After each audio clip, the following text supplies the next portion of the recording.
So good to see you. Welcome to KREM 2 News at Noon. I'm Laura Papetti, and we do have a lot of news to get to this afternoon. However, we're going to start with our forecast and see what everyone can expect the rest of the afternoon with meteorologist Thomas Patrick. Hi there, Laura. It is barely sprinkling here at our Outdoor Weather Center. So the umbrella, which we usually don't need to use anyways in the Pacific Northwest, definitely not for today. So I'm just going to put that to the side and show you Doppler radar. Let's zoom on in over Spokane County. Looks like the rain is moving eastward. It's over the valley. It's over Liberty Lake and definitely through Coeur d'Alene. I'll tell you what, if our studios were in Coeur d'Alene, might actually be needing that umbrella because this does look a little bit heavier, especially right along that I-90 corridor. But here at our studios, I bet we're right in between where these little green spots are. That is how scattered the rain is so far today. Will continue to be so today. Just on and off rainfall, just enough to keep everything definitely quite damp overall for pretty much the rest of this afternoon. I think the deeper and deeper into the afternoon, eventually the evening,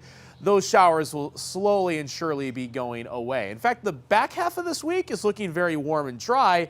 Next week in the extended outlook starts to trend quite a bit colder overall. So a bit of a roller coaster ride for these next 7 days. So we'll go through all those details and what you can expect this weekend in just a few minutes.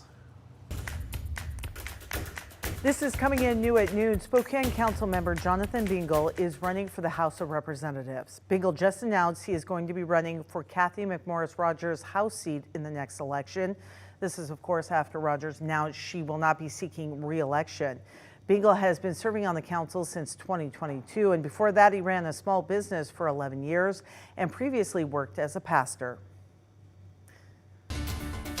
The Spokane Public School Board is having a special meeting to talk about bonds and levies. You may remember early counts show voters did not pass the SPS bond. KREM 2's Nicole Hernandez is at the district office telling us what board members are expected to talk about. So the Spokane Public School Board is meeting this afternoon at 4 o'clock during a special meeting right before their regularly scheduled Wednesday night meeting. Because the SPS bond did not pass, now the board is talking about how they're going to get their next vote out to the community. Two options right now are either getting the bond on the November ballot of this year or waiting until February of 2027. In the meantime, their plan is to talk with school staff, parents, and voters about the bond. The Elections Department is officially certifying this election on Friday. As of right now, only 56% of voters said yes on the ballot, and they needed, remember, 60% for the bond to pass.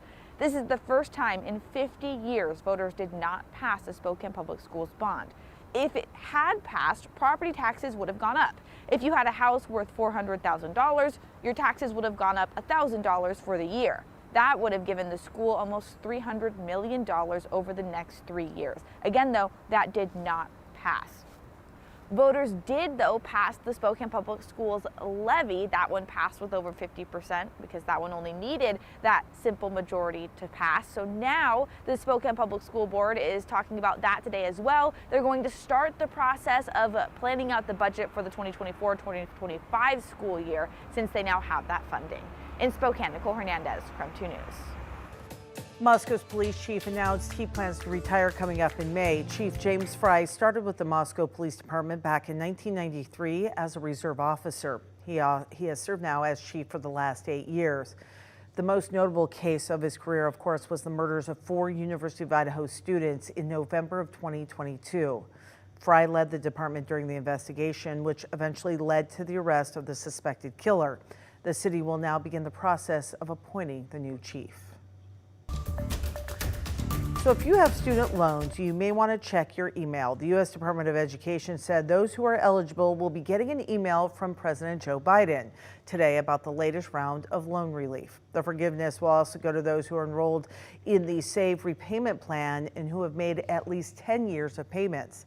The debt relief is the latest push from the White House to address the nation's $1.77 trillion in student debt after the Supreme Court overturned Biden's plan for a broad-based student loan forgiveness.